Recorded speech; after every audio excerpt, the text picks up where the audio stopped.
Hello friends, इस प्रश्न को कैसे सॉल्व करेंगे। कलाम और वैकेंट की उम्र का अनुपात 8:7 है। 20 वर्ष के बाद उनकी उम्रों का अनुपात 13:12 होगा। उनकी उम्रों के बीच का अंतर क्या है, ये निकालना है हमको। तो कलाम और वैकेंट के उम्रों का अनुपात क्या दिया हुआ है, 8:7 दिया हुआ है। 20 साल बाद उनकी उम्र का अनुपात क्या हो जाता है, 13:12 हो जाता है। अब हमको देखना है कि जिसमें दोनों में बराबर अंतर है या नहीं है। अगर बराबर अंतर नहीं होगा तो अंतर हमको बराबर करना पड़ेगा। तो देखिए, इसमें 5 का अंतर है, इसमें भी 5 का अंतर है, तो यानी बराबर हो रहा है। तो जो अंतर आएगा उसका मान किसके बराबर होगा, जितने वर्ष बीत गए होंगे। कितने वर्ष बीत गए हैं, 20 वर्ष बीत गए हैं। तो 5 के बराबर किसको रख देंगे, 20 को। काट देंगे, 5 को 20। हमारे हिसाब से कितना मान आ गया, 4 का। अंतर निकालना है तो चाहे यहां से अंतर निकाल लीजिए, चाहे यहां से अंतर निकाल लीजिए। अंतर कितना आएगा, 1 का। 1 में 4 से गुणा कर देंगे, कितने साल का अंतर हो जाएगा, 4 साल का अंतर हो जाएगा। अगला प्रश्न दिया हुआ है कि 250 मीटर लंबी एक ट्रेन 10 किलोमीटर प्रति घंटा की गति से उसी दिशा में चलते हुए एक व्यक्ति को 20 सेकंड में पार करती है। ट्रेन की गति क्या है। तो चाल बराबर क्या होता है, चाल बराबर होता है दूरी बटे समय। चाल बराबर क्या होता है, दूरी बटे समय। एक की चाल हमें पता है, दूसरे की चाल हमें नहीं पता है। तो इसमें दिया क्या है, व्यक्ति की चाल दी है और हमें ट्रेन की चाल निकालनी है। तो दोनों एक ही दिशा में चल रहे हैं। जब दो ट्रेनें एक ही दिशा में चलती हैं तो उनके चाल क्या हो जाती है, या घट जाती है। और जब दोनों ट्रेनें विपरीत दिशा में चलती है, उनकी चाल क्या हो जाती है, जुड़ जाती है।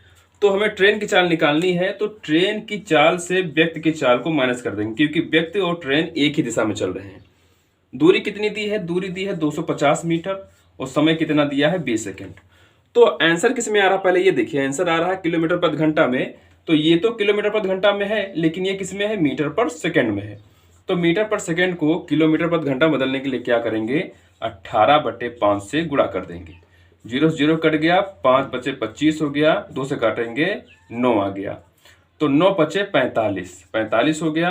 x माइनस 10 और x बराबर क्या आ जाएगा, 45 प्लस 10 यानी 55 किलोमीटर प्रति घंटा किसकी स्पीड आ जाएगी, ट्रेन की स्पीड आ जाएगी। अगला प्रश्न है, शराब और पानी के 50 लीटर घोल में जिसमें 40% शराब है और 10 लीटर शराब मिलाई जाती है, अंतिम मिश्रण में पानी का प्रतिशत कितना है। तो शराब और पानी का जो कुल टोटल घोल है 50 लीटर का है, जिसमें 40% शराब है। तो शराब यहां लिख लीजिए, शराब और अनुपात पानी। तो शराब कितनी है, 40%। तो बाकी बचा 100 में 60% क्या हो गया, पानी हो गया। अगर इसका आप रेशियो निकाले तो इसका रेशियो क्या आ जाएगा, 2:3। टोटल कितना आएगा, 5।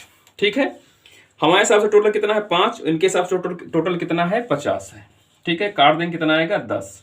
अगर 10 को इसमें गुणा कर दें तो 20 लीटर शराब हो गया और 30 लीटर पानी हो गया, यानी टोटल कितना हो गया, 50 लीटर का घोल हो गया। अब आगे क्या कह रहा है कि 10 लीटर शराब मिलाई जाती है। तो 10 लीटर शराब इसमें और ऐड कर दी जा रही है, तो कितना हो गया, 30। तो ये तो 30 हो गया, लेकिन ये भी कितना है, 30 ही है। ठीक है, अब कह रहा है कि अंतिम मिश्रण में पानी का प्रतिशत कितना है। तो पानी एज इट इज 30 ही रहा। ठीक है, गुणे 100। तो अब टोटल मिश्रण कितना हो गया है, टोटल मिश्रण कितना हो गया, पहले 50 का था, 10 लीटर शराब मिल गया है, यानी टोटल मिश्रण कितने का हो गया है, 60 लीटर का टोटल मिश्रण हो गया है। अब यहां से काट देंगे तो कितना आएगा, 2 बार में, यहां काटेंगे तो 50, यानी पानी की मात्रा कितनी है इसमें, 50% है।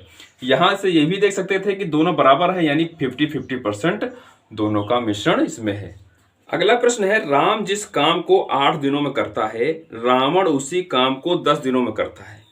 अगर वो दोनों मिलकर उस काम को 3 दिनों तक करते हैं तो काम के बचे हुए भाग को ज्ञात करिए। ठीक है, निकालते हैं। तो राम कितने दिन में कर रहा है, राम कर रहा है आपका 8 दिन में, और रावण कर रहा है कितने दिन में कर रहा है, रावण 10 दिन में। तो टोटल काम निकालेंगे, टोटल काम निकालने क्या करेंगे, दोनों का लासा निकालेंगे। तो ऐसी संख्या जो दोनों से कट जाए, यानी इसका लासा कितना आएगा, 40। 8 से काटेंगे तो 5 बार में, 10 से काटेंगे तो 4 बार में, यानी जब दोनों मिलके काम करेंगे तो 5 और 4 9 काम करेंगे एक दिन में। ठीक है, अब दोनों कितने दिन तक काम कर रहे हैं, 3 दिन तक काम कर रहे हैं।